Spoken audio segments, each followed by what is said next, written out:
ಯಾವ ಬಿಜೆಪಿ ನಾಯಕರು ಪರವಾಗಿ ವಿರುದ್ಧವಾಗಿ ಯಾವತ್ತೂ ಕೂಡ ನಾನು ಒಂದೇ ಒಂದು ಸ್ಟೇಟ್ಮೆಂಟ್ ಕೂಡ ಮಾಡಲಿಲ್ಲ. ಯಾವ ಬಿಜೆಪಿ ವಿರುದ್ಧ ನಾಯಕರ ವಿರುದ್ಧ ಒಂದೇ ಒಂದು ಸ್ಟೇಟ್ಮೆಂಟ್ ಎಲ್ಲಿ ಮಾತಾಡಿದ್ದೀನಿ ನಾನು? ಪಕ್ಷಕ್ಕೆ ಮುಜುಗರ ಮಾಡ್ತಕ್ಕಂಥವ್ರು ಬೇರೆಯವರು. ಅಂದರೆ ದೊಡ್ಡ ದೊಡ್ಡ ಕುಳುಗಳಿಗೆ ಒಂದು ತಾರತಮ್ಯ ಮಾಡ್ತೀರಿ, ಏನೂ ಇಲ್ಲದೆ ಬಡಪಾಯಿ ಪಕ್ಷದ ಶಿಸ್ತಿನ ಸಿಪಾಯಿ ಇದ್ದಂಥವ್ರು. ನಾವು 3 ವರ್ಷ ಕಾಂಗ್ರೆಸ್ಸಿನ ಬಂದು ಮಂತ್ರಿಯಾಗಿ ಕೆಲಸ ಮಾಡಲಿ, ಏನೋ ಒಂದೇ ಒಂದು ಕಪ್ ಚುಕ್ಕೆ ಇತ್ತ. ನಮ್ಮ ಕ್ಷೇತ್ರದಲ್ಲಿ ಆದಂಥ ತೊಂದರೆಗೆ ನಾವು ಅದನ್ನು ಹೈಕಮಾಂಡ್ಗೆ ಗಮನಕ್ಕೆ ತರ್ತಕ್ಕಂಥ ಕೆಲಸ ಕೂಡ ಮಾಡಿದ್ದೇವೆ. ಅದು ಯಾವತ್ತೂ ಕೂಡ ದೊಡ್ಡವ್ರಿಗೆ ಒಂದು ಸಣ್ಣವ್ರಿಗೆ, ದೊಡ್ಡವ್ರು ಏನು ಪಕ್ಷ ಭೇದ ಮಾಡ್ತಿದ್ದಾರೆ, ಪಕ್ಷದ ವಿರುದ್ಧ ಮಾತನಾಡ್ತಿದ್ದಾರೆ, ಪಕ್ಷದ ಗೌರವಕ್ಕೆ ಧಕ್ಕೆ ತನ್ನೋ ರೀತಿಯಲ್ಲಿ ಮಾತಾಡ್ತಾ ಇದ್ದಾರೆ. ಅದ್ಯಾವತ್ತೂ ಕೂಡ ಒಂದೇ ಒಂದು ಸೆಂಟೆನ್ಸು ಕೂಡ ಪಕ್ಷದ ನಾಯಕರ ಬಗ್ಗೆ ಯಾವತ್ತೂ ಕೂಡ ನಾನು ಒಂದೇ ಒಂದು ಮಾತನಾಡಿಲ್ಲ.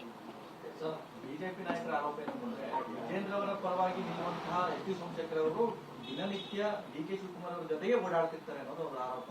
ಅಂದ್ರೆ ನಮ್ಮ ಬಿಜೆಪಿ ಅಧ್ಯಕ್ಷರ ಜೊತೆಗಿರೋದ್ರಿಂದ ಹೆಚ್ಚಾಗಿ ಕಾಂಗ್ರೆಸ್ ಅಧ್ಯಕ್ಷರ ಜೊತೆಗೆ ಯಾಕೆ? ಕಾಂಗ್ರೆಸ್ ಅಧ್ಯಕ್ಷ ಅಲ್ಲ ಅವರು. ಕಾಂಗ್ರೆಸ್ ಅಧ್ಯಕ್ಷರಿಗಿಂತ ಉಪಮುಖ್ಯಮಂತ್ರಿಗಳು ನಮ್ಮ ಕ್ಷೇತ್ರದ ಎಲ್ಲ ಸಮಸ್ಯೆಗಳು ಉಪಮುಖ್ಯಮಂತ್ರಿಗಳ ಹತ್ರನೇ ಹೋಗ್ಬೇಕಾಗ್ತದೆ. ನಾವು ಅವರು ಬೆಂಗಳೂರಿನ ಉಸ್ತುವಾರಿ ಸಚಿವರು ಕೂಡ, ಜೊತೆಗೆ ಬೆಂಗಳೂರು ಡೆವಲಪ್ಮೆಂಟ್ ಅಥಾರಿಟಿ ನನ್ನ ಕ್ಷೇತ್ರದಲ್ಲಿ ಬಂದಂಥ ಸಮಯದಲ್ಲಿ ಭೇಟಿ ಮಾಡಬೇಕಾಗ್ತದೆ. BWSSB ಕಾರ್ಪೊರೇಷನ್, BMRDA ಎಲ್ಲ ಅವರೇ ಇರೋದ್ರಿಂದ, ಅವರೇ ಉಸ್ತುವಾರಿ ಇರೋದ್ರಿಂದ ಬೆಂಗಳೂರಿಗೆ ಪ್ರತಿಯೊಂದು ಸಬ್ಜೆಕ್ಟು ನನ್ನ ಕಾನ್ಸ್ಟಿಟ್ಯೂನ್ಸಿಗೆ ಸಂಬಂಧಪಟ್ಟಂತೆ ಉಪಮುಖ್ಯಮಂತ್ರಿಗಳು ಭೇಟಿ ಮಾಡಲೇಬೇಕಾಗ್ತದೆ.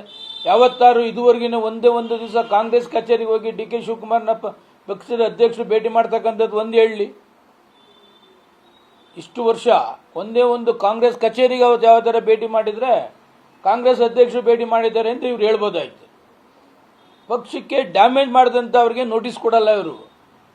ವಿರೋಧ ಪಕ್ಷದ ನಾಯಕನಿಗೆ ಐಡ್ಸ್ ಇಂಜೆಕ್ಷನ್ ಚುಚ್ಚತಕ್ಕಂಥದ್ದು ಯಾರು ಲೇಡಿ ಹೇಳಿದ್ದಾರೆ, ಅದು ಕೊಡೋದಿಲ್ಲ. 28 ಕ್ಷೇತ್ರದಲ್ಲಿ 120 ಕೋಟಿ ಕೆಲಸ ಮಾಡದೆ ಬಿಲ್ ಮಾಡಿದ್ದಾರೆ ಅಂತೇಳಿ ಲೋಕಾಯುಕ್ತ ತನಿಖೆ ಆದೇಶ ಮಾಡಿದ್ದಾರೆ, ಅವ್ರಿಗೆ ನೋಟಿಸ್ ಕೊಡೋದಿಲ್ಲ. ಒಕ್ಕಲಿಗ ಹೆಣ್ಣು ಮಕ್ಕಳನ್ನ ಮಂಚಕ್ಕೆ ಹೋಗ್ತಾರೆ ಅಂಥದ್ದರಿಗೆ ಬಿಜೆಪಿ ನೋಟಿಸ್ ಕೊಡ್ತಾ ಇಲ್ಲ. ಅಂದರೆ ಬಲಾಢ್ಯರಿಗೆ ಒಂದು, ಸಣ್ಣವರಿಗೆ ಒಂದು ತಾರತಮ್ಯವನ್ನು ಈ ಇದರಲ್ಲಿ ನೋಟಿಸಲ್ಲಿ ನೋಡ್ತಾ ಇದ್ದೇನೆ. ಅವರು ಅದೇ ಥರ ತಾರತಮ್ಯ ಅಂತ ಕೊಟ್ಟರೆ ಅದಕ್ಕೆ ದೇವರು ನನಗೂ ಶಕ್ತಿ ಕೊಟ್ಟಿದ್ದಾನೆ, ಎದುರಿಸ್ತಕ್ಕಂಥ ಶಕ್ತಿ ನನಗೂ ಕೊಟ್ಟಿದ್ದಾನೆ. ಲೀಗಲಾಗಿ ಏನು ಫೈಟ್ ಮಾಡಬೇಕು ಮಾಡ್ತೀವಿ. ಯಾವ ಬಿಜೆಪಿ ನಾಯಕರು ಪರವಾಗಿ ವಿರುದ್ಧವಾಗಿ ಯಾವತ್ತೂ ಕೂಡ ನಾನು ಒಂದೇ ಒಂದು ಸ್ಟೇಟ್ಮೆಂಟ್ ಕೂಡ ಮಾಡಲಿಲ್ಲ. ಯಾವ ಬಿಜೆಪಿ ವಿರುದ್ಧ ನಾಯಕರ ವಿರುದ್ಧ ಒಂದೇ ಒಂದು ಸ್ಟೇಟ್ಮೆಂಟ್ ಎಲ್ಲಿ ಮಾತಾಡಿದ್ದೀನಿ ನಾನು? ಪಕ್ಷಕ್ಕೆ ಮುಜುಗರ ಮಾಡ್ತಕ್ಕಂಥವ್ರು ಬೇರೆಯವರು. ಅಂದರೆ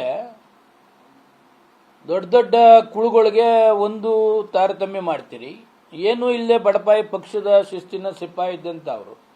ನಾವು 3 ವರ್ಷ ಕಾಂಗ್ರೆಸ್ಸಿನ ಬಂದು ಮಂತ್ರಿಯಾಗಿ ಕೆಲಸ ಮಾಡಲಿ, ಏನೋ ಒಂದೇ ಒಂದು ಕಪ್ ಚುಕ್ಕೆ ಇತ್ತ. ನಮ್ಮ ಕ್ಷೇತ್ರದಲ್ಲಿ ಆದಂಥ ತೊಂದರೆಗೆ ನಾವು ಅದನ್ನು ಹೈಕಮಾಂಡ್ಗೆ ಗಮನಕ್ಕೆ ತರ್ತಕ್ಕಂಥ ಕೆಲಸ ಕೂಡ ಮಾಡಿದ್ದೇವೆ. ಅದು ಯಾವತ್ತೂ ಕೂಡ ದೊಡ್ಡವ್ರಿಗೆ ಒಂದು ಸಣ್ಣವ್ರಿಗೆ, ದೊಡ್ಡವ್ರು ಏನು ಪಕ್ಷ ಭೇದ ಮಾಡ್ತಿದ್ದಾರೆ, ಪಕ್ಷದ ವಿರುದ್ಧ ಮಾತನಾಡ್ತಿದ್ದಾರೆ, ಪಕ್ಷದ ಗೌರವಕ್ಕೆ ಧಕ್ಕೆ ತನ್ನೋ ರೀತಿಯಲ್ಲಿ ಮಾತಾಡ್ತಾ ಇದ್ದಾರೆ. ಅದ್ಯಾವತ್ತೂ ಕೂಡ ಒಂದೇ ಒಂದು ಸೆಂಟೆನ್ಸು ಕೂಡ ಪಕ್ಷದ ನಾಯಕರ ಬಗ್ಗೆ ಯಾವತ್ತೂ ಕೂಡ ನಾನು ಒಂದೇ ಒಂದು ಮಾತನಾಡಿಲ್ಲ. ಬಿಜೆಪಿ ನಾಯಕರ ಆರೋಪ ಏನಂದ್ರೆ ವಿಜೇಂದ್ರ ಅವರ ಪರವಾಗಿ ನಿಲ್ಲುವಂತಹ ಎಸ್ ಟಿ ಸೋಮಶೇಖರ್ ಅವರು ದಿನನಿತ್ಯ ಡಿ.ಕೆ. ಶಿವಕುಮಾರ್ ಅವರ ಜೊತೆಗೆ ಓಡಾಡ್ತಿರ್ತಾರೆ ಅನ್ನೋದು ಅವರ ಆರೋಪ. ಅಂದ್ರೆ ನಮ್ಮ ಬಿಜೆಪಿ ಅಧ್ಯಕ್ಷರ ಜೊತೆಗಿರೋದ್ರಿಂದ ಹೆಚ್ಚಾಗಿ ಕಾಂಗ್ರೆಸ್ ಅಧ್ಯಕ್ಷರ ಜೊತೆಗೆ ಯಾಕೆ? ಕಾಂಗ್ರೆಸ್ ಅಧ್ಯಕ್ಷ ಅಲ್ಲ ಅವರು. ಕಾಂಗ್ರೆಸ್ ಅಧ್ಯಕ್ಷರಿಗಿಂತ ಉಪಮುಖ್ಯಮಂತ್ರಿಗಳು ನಮ್ಮ ಕ್ಷೇತ್ರದ ಎಲ್ಲ ಸಮಸ್ಯೆಗಳು ಉಪಮುಖ್ಯಮಂತ್ರಿಗಳ ಹತ್ರನೇ ಹೋಗ್ಬೇಕಾಗ್ತದೆ. ನಾವು ಅವರು ಬೆಂಗಳೂರಿನ ಉಸ್ತುವಾರಿ ಸಚಿವರು ಕೂಡ, ಜೊತೆಗೆ ಬೆಂಗಳೂರು ಡೆವಲಪ್ಮೆಂಟ್ ಅಥಾರಿಟಿ ನನ್ನ ಕ್ಷೇತ್ರದಲ್ಲಿ ಬಂದಂಥ ಸಮಯದಲ್ಲಿ ಭೇಟಿ ಮಾಡಬೇಕಾಗ್ತದೆ. BWSSB ಕಾರ್ಪೊರೇಷನ್, BMRDA ಎಲ್ಲ ಅವರೇ ಇರೋದ್ರಿಂದ, ಅವರೇ ಉಸ್ತುವಾರಿ ಇರೋದ್ರಿಂದ ಬೆಂಗಳೂರಿಗೆ ಪ್ರತಿಯೊಂದು ಸಬ್ಜೆಕ್ಟು ನನ್ನ ಕಾನ್ಸ್ಟಿಟ್ಯೂನ್ಸಿಗೆ ಸಂಬಂಧಪಟ್ಟಂತೆ ಉಪಮುಖ್ಯಮಂತ್ರಿಗಳು ಭೇಟಿ ಮಾಡಲೇಬೇಕಾಗ್ತದೆ. ಯಾವತ್ತಾರು ಇದುವರೆಗಿನ ಒಂದೇ ಒಂದು ದಿವಸ ಕಾಂಗ್ರೆಸ್ ಕಚೇರಿಗೆ ಹೋಗಿ ಡಿ.ಕೆ. ಶಿವಕುಮಾರ್ನ ಪಕ್ಷದ ಅಧ್ಯಕ್ಷರು ಭೇಟಿ ಮಾಡ್ತಕ್ಕಂಥದ್ದು ಒಂದು ಹೇಳಿ. ಇಷ್ಟು ವರ್ಷ ಒಂದೇ ಒಂದು ಕಾಂಗ್ರೆಸ್ ಕಚೇರಿಗೆ ಅವತ್ತು ಯಾವ ಥರ ಭೇಟಿ ಮಾಡಿದರೆ ಕಾಂಗ್ರೆಸ್ ಅಧ್ಯಕ್ಷರು ಭೇಟಿ ಮಾಡಿದ್ದಾರೆ ಅಂತ ಇವ್ರು ಹೇಳ್ಬೋದಾಯ್ತು. ಪಕ್ಷಕ್ಕೆ ಡ್ಯಾಮೇಜ್ ಮಾಡಿದಂಥವ್ರಿಗೆ ನೋಟಿಸ್ ಕೊಡಲ್ಲ ಇವರು. ವಿರೋಧ ಪಕ್ಷದ ನಾಯಕನಿಗೆ ಐಡ್ಸ್ ಇಂಜೆಕ್ಷನ್ ಚುಚ್ಚತಕ್ಕಂಥದ್ದು ಯಾರು ಲೇಡಿ ಹೇಳಿದ್ದಾರೆ, ಅದು ಕೊಡೋದಿಲ್ಲ. 28 ಕ್ಷೇತ್ರದಲ್ಲಿ 120 ಕೋಟಿ ಕೆಲಸ ಮಾಡದೆ ಬಿಲ್ ಮಾಡಿದ್ದಾರೆ ಅಂತೇಳಿ ಲೋಕಾಯುಕ್ತ ತನಿಖೆ ಆದೇಶ ಮಾಡಿದ್ದಾರೆ, ಅವ್ರಿಗೆ ನೋಟಿಸ್ ಕೊಡೋದಿಲ್ಲ. ಒಕ್ಕಲಿಗ ಹೆಣ್ಣು ಮಕ್ಕಳನ್ನ ಮಂಚಕ್ಕೆ ಹೋಗ್ತಾರೆ ಅಂಥದ್ದರಿಗೆ ಬಿಜೆಪಿ ನೋಟಿಸ್ ಕೊಡ್ತಾ ಇಲ್ಲ. ಅಂದರೆ ಬಲಾಢ್ಯರಿಗೆ ಒಂದು, ಸಣ್ಣವರಿಗೆ ಒಂದು ತಾರತಮ್ಯವನ್ನು ಈ ಇದರಲ್ಲಿ ನೋಟಿಸಲ್ಲಿ ನೋಡ್ತಾ ಇದ್ದೇನೆ. ಅವರು ಅದೇ ಥರ ತಾರತಮ್ಯ ಅಂತ ಕೊಟ್ಟರೆ ಅದಕ್ಕೆ ದೇವರು ನನಗೂ ಶಕ್ತಿ ಕೊಟ್ಟಿದ್ದಾನೆ, ಎದುರಿಸ್ತಕ್ಕಂಥ ಶಕ್ತಿ ನನಗೂ ಕೊಟ್ಟಿದ್ದಾನೆ. ಲೀಗಲಾಗಿ ಏನು ಫೈಟ್ ಮಾಡಬೇಕು ಮಾಡ್ತೇನೆ. ಹೆಚ್ಚಿನ ವಿಡಿಯೋಗಳಿಗೆ ಪ್ರತಿಧ್ವನಿ ಯೂಟ್ಯೂಬ್ ಚಾನೆಲ್ ಸಬ್ಸ್ಕ್ರೈಬ್ ಮಾಡಿ, ಬೆಲ್ ಐಕಾನ್ ಕ್ಲಿಕ್ ಮಾಡಿ.